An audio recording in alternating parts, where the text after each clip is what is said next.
Hi, welcome to Landscape of Mothers. I'm Jill Clifton, and I'm sitting around on a lazy, rainy Saturday morning thinking about disappointment, as one does.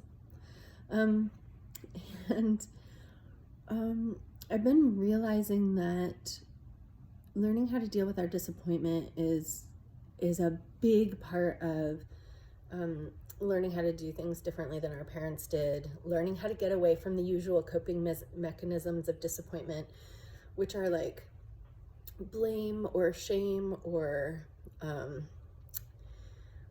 like laying that responsibility for the disappointment on someone else, or you know separating from the thing that is the disappointment. And I'm noticing how much when we do that, we actually end up creating bigger problems like resentment and anger and more overt blaming, trying to get someone else to change their behavior so that we don't feel disappointment. And not that this happened to me recently, but so I've started thinking about like what are the healthy ways that we can deal with our disappointment. And I realized that there was kind of a series of things that I went through to deal with my own disappointment around something that happened, and that it took a long time to go through all the phases, but I think they're helpful to think about.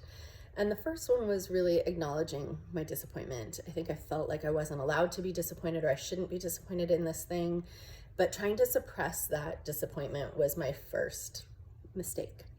And so I think there's a way that when we can face our disappointment, we can recognize it and name it, and that's really helpful. It allows us to give ourselves permission to feel what we're actually feeling instead of fighting with what we're actually feeling. The next thing is that we end up having to grieve the disparity between what we wanted and what happened.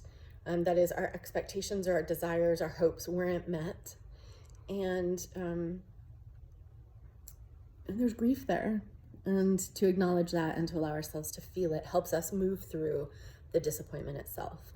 And then we can get into a place where we can start to grapple with the disappointment. We can start to assess for ourselves and discern where were we responsible for some of the things that happened. That is, like, where did we have unrealistic hopes? Where did we think that if we just did something that someone else would react in a particular way, and we made that assumption that that would happen? Sometimes it's our responsibility and sometimes it isn't. Sometimes the things that happen were not in our control. And so also acknowledging that, grieving that to the degree that we need to, is helpful. We can go about fact finding, figuring out like what was real, right? Like what was our feeling about what happened and what really happened. And when we can anchor ourselves in like the facts of what happened, instead of blaming someone else, that's when we kind of like return that blame so that we don't end up with resentment against a person who just didn't behave the way we thought they were going to, or a situation that didn't unfold the way that we hoped or thought that it would. And in that place, it gives us the ability to, it's an opportunity.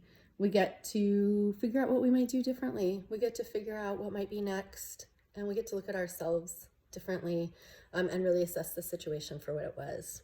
Hope that helps.